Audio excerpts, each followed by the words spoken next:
জাতীয় স্টেডিয়ামে বুধবার মালয়েশিয়ার বিপক্ষে ম্যাচ দিয়ে ত্রিদেশীয় কাপ শুরু করবে বাংলাদেশ নারী ফুটবল দল। সন্ধ্যা ৭টায় শুরু হতে যাওয়া ম্যাচ দিয়ে এক যুগেরও বেশি সময় পর এই আঙিনায় প্রতিযোগিতামূলক ম্যাচ খেলবে মেয়েরা। সবশেষ ২০১৩ সালের ২৫শে মে ফিলিপাইনের বিপক্ষে এশিয়ান কাপ বাছাইয়ের ম্যাচে এই মাঠে খেলেছিল বাংলাদেশ। অস্ট্রেলিয়াতে আগামী বছর মার্চে অনুষ্ঠেয় এশিয়ান উইমেন্স কাপ সামনে রেখে আজারবাইজান ও মালয়েশিয়ার বিপক্ষে এই প্রতিযোগিতায় খেলছে বাংলাদেশ।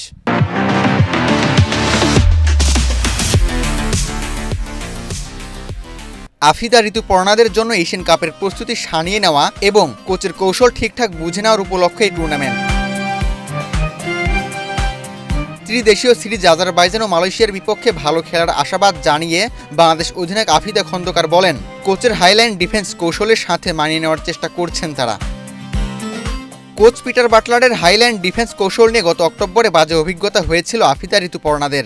২ ম্যাচ মিলিয়ে গোল হজম করেছিলেন ৮টি, দিয়েছিলেন ১টি। অধিনায়ক অবশ্য মঙ্গলবার সংবাদ সম্মেলনে আশ্বাস দিলেন, এই কৌশলে ভালো ফলের প্রতিশ্রুতি।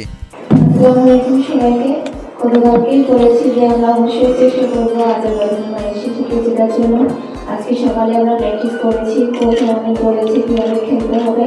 ইনশাআল্লাহ আমরা ভালো কিছু করবো, দেশের মানুষকে ভালো খেলা উপহার দিব। সবকিছুর সাথে মানিয়ে নিতে হয়, তো আমরা অবশ্যই চেষ্টা করবো যে এর আগে তো আমরা ভাবে খেললাম, এখন কোচ আসার পরে সেভাবে খেলাচ্ছে। আমরা অবশ্যই চেষ্টা করতেছি কোচের কথা মতো চলার, অবশ্যই এটা ভালো হবে। আমরা রেজাল্ট পেয়েছি। এশিয়ান কাপ ও অনূর্ধ্ব-২০ এশিয়ান কাপ খেলার যোগ্যতা অর্জনের প্রসঙ্গ টেনে এই ডিফেন্ডার বললেন, ব্যাংককের ভুলগুলোর পুনরাবৃত্তি ঢাকায় চান না তিনি।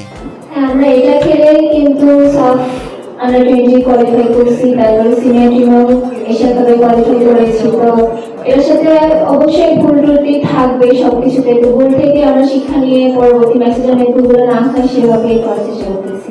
চ্যালেঞ্জটা আমরা ভুল থেকে শিখি, যেহেতু ওখানে আমরা দেখেছি যে কি ভুল হয়েছে আমাদের, তো অবশ্যই পরবর্তী ম্যাচগুলোতে ওই ভুলগুলো আমাদের হবে না।